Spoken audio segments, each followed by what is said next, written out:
Reddit fresh. Am I the idiot for telling my Emil that the family has a secret group text to mock her adopted daughter?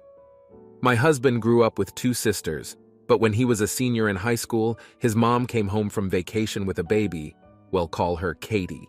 Now I have no idea how she managed to get an adoption through so quickly, or how she managed to adopt without her husband's consent. But she was in a foreign country, so maybe things are different over there. Father-in-law was pissed and threatened to divorce her, but she convinced him that it was like her getting a pet, and he wouldn't have to do anything. They stayed together, and he has a good relationship with Katie, but he would not lift a finger, and my mother-in-law had to bribe him to babysit if she needed someone, and even then he would just pump her full of sugar and watch as she wrecked the house. He was a great hands-on dad with his other kids. No one in the family likes Katie, who is now 21.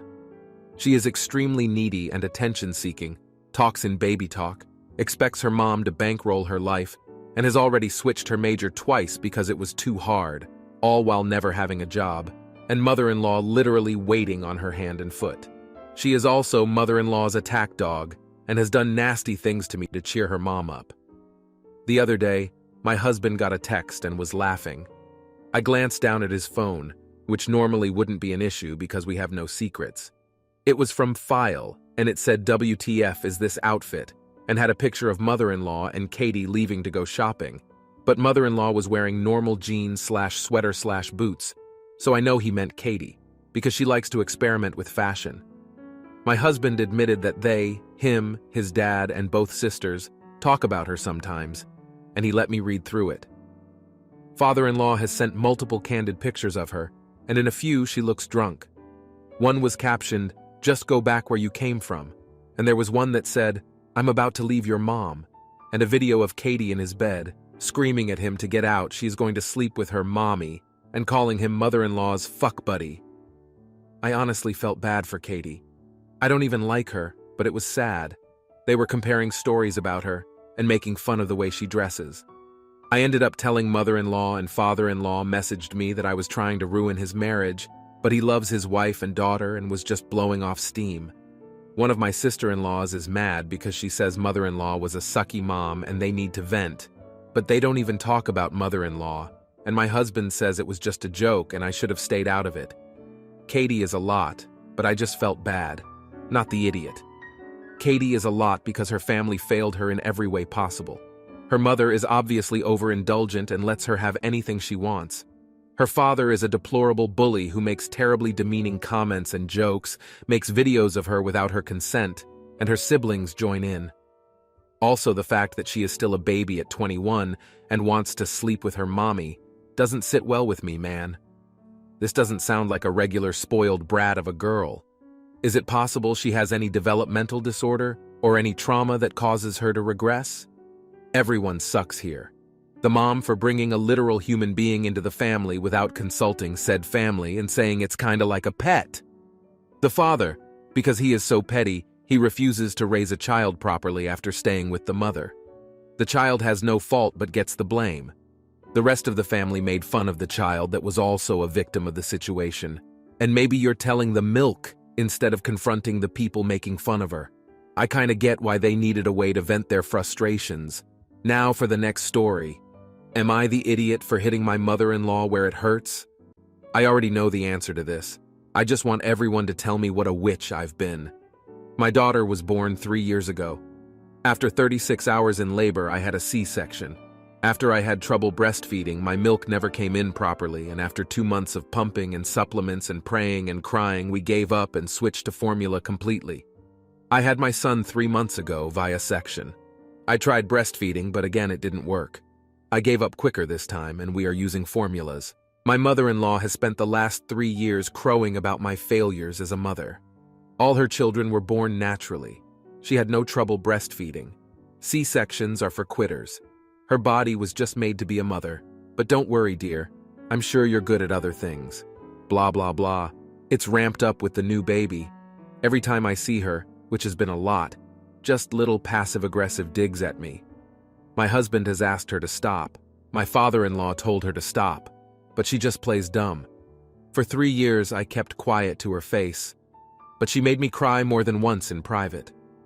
There was a little while, about 2 weeks postpartum, where I went to a seriously dark place and questioned whether she was right, whether I shouldn't have become a mother, and if they would be better off without me. I'm feeling better now, and those feelings aren't all her fault, but she sure didn't help. Important info: my husband has 2 brothers. His mom had a late-term miscarriage of her only daughter, and she always wanted a girl. Anyway, this past weekend they were over for dinner and my husband was feeding the baby. She starts in loudly about how she never needed bottles because she made so much milk, and how she guessed she was just such a natural mother, and how it just seemed so wrong to give a baby formula, and she was such a perfect mother, practically a fertility goddess, and I was such a failure. I'm sleep-deprived and hormonal, and I've put up with this for years, and I just snapped. I said, "At least all my babies are alive." As soon as it came out of my mouth, I wished I could stuff it back in. She got real quiet, and they left pretty quick after without really saying anything. I firmly believe I'm the idiot, but my husband thinks she deserved it after all the pain she intentionally caused me. So tell me, you're the idiot or what? ETA. So I'm really surprised at how all over the board my judgment has been. Thanks to all the other moms who've told me their stories, it makes me feel better about how I'm doing. By all means, I get how mean what I said was.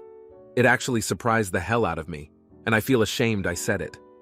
I definitely need to work on addressing behavior like this from people before it comes to a head like that. Also, I think I'm going to take a break from seeing my mother-in-law for a while. It's probably for the best. I'm really sorry to anyone who reads this who has experienced baby loss. I can't imagine your pain, and I know I'm a poop heel. It definitely won't happen again. Everyone sucks here.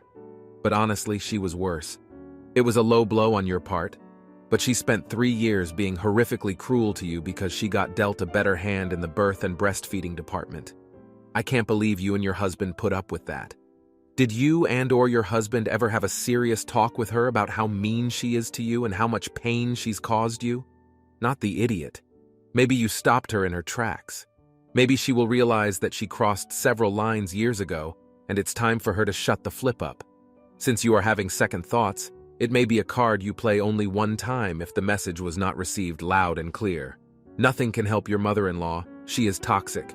Now for the next story. Am I the idiot I called someone a dumbass for taking surf lessons when he can't swim? I teach surf lessons, and we had a new set of people come in, and when we got in the water, he started freaking out, wailing and screaming and holding onto the board. I asked him what's wrong, and he told me he can't swim. I thought this was some joke, so I said, "Haha, very funny, now paddle." And again, he's freaking out and just hanging onto the board, not swimming or anything. That's when I found out he can't swim, and he was serious. I drag him to shore and he asks if he can just lay on the board and I can just bring him over so he can wait for a wave. I was pissed that I'm wasting my time on this when I had a class to teach. Listen, dumbass, you need to know how to swim to go surfing, just like you need to know how to swim for water polo, scuba diving, and many other activities. If you really can't swim, then go away, I'm done wasting time here. He leaves, and there was a massive argument that I can hear from the beach where he's yelling at our staff demanding a refund and other poop. He later writes really bad reviews about us on Yelp, saying, "Very unprofessional, unwilling to assist me in learning how to surf," which our staff responded back with, "Sir, you didn't know how to swim? That's a prerequisite to surfing, something that should be self-evident, not the idiot." This man could have gotten himself killed or someone else. It would have been incredibly dangerous to allow him to continue. His suggestions were dumb.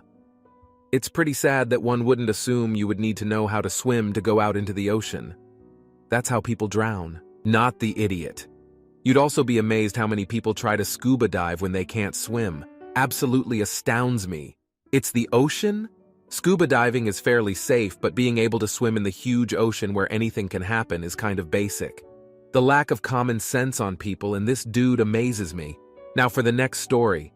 Am I the idiot for refusing to call my niece by her actual name because it's terrible? My brother and his girlfriend had a baby girl 2 months ago.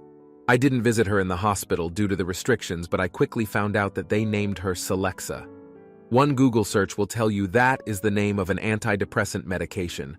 I don't understand the thought process behind choosing that name, but I really cannot stand it, and I laugh whenever someone in my family refers to her. I decided to just call her Lexa. And when my brother's girlfriend asked me why I never call her Celexa, I told her the truth. That it's the name of a medication.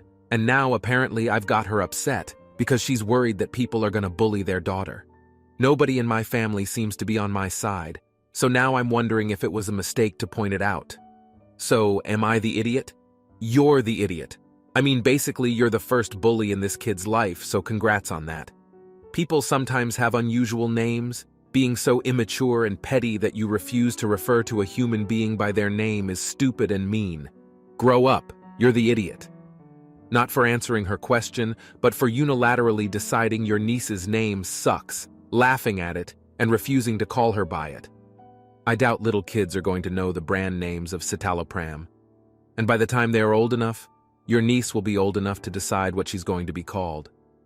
And by then, its manufacturer will have tweaked the formula slightly, changed the name and patented it as something a lot more expensive, but mostly for teaching a little girl to dislike something about herself.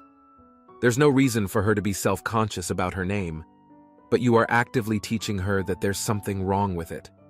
She will get that message about everything about herself from 1,000 other sources in life. She doesn't need it from you either. Let her enjoy the bubble of childhood. Now for the next story.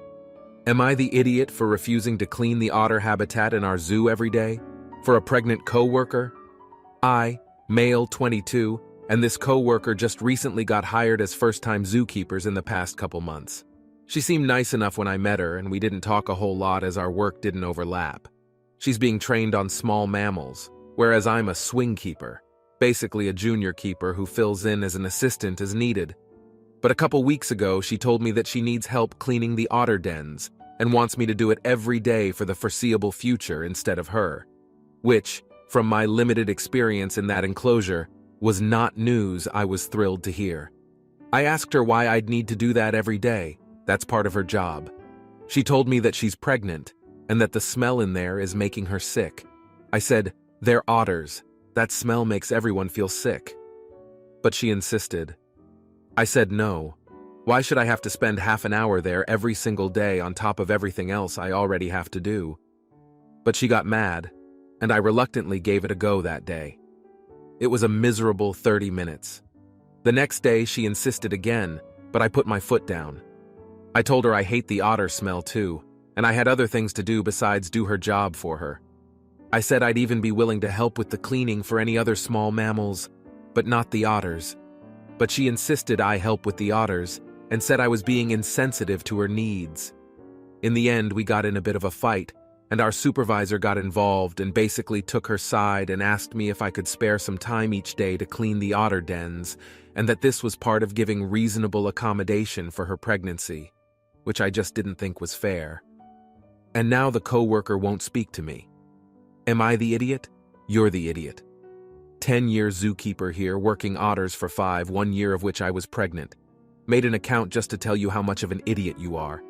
If your duties as a swing keeper include assisting senior keepers, then this is your job. Full stop. If you didn't have time, then you needed to loop in your supervisor, politely and professionally. All the animals stink in one way or another. Just wait until a herd of large hoofstock animals has diarrhea all over their building. If you can't handle that, then you got into the wrong career. And frankly, you need an attitude adjustment. If you were an intern under me and refused to do any work for any reason other than physical inability, I would make sure my bosses knew about it, and any full-time opening could go to someone who understood what the job entailed and wouldn't whine about having to do it. Not the idiot. She should have worked that out with the supervisor ahead of time. Since the supervisor thinks you should do it, you should discuss with them which things will be taken off your plate to accommodate the additional responsibility or how you'll be compensated for it.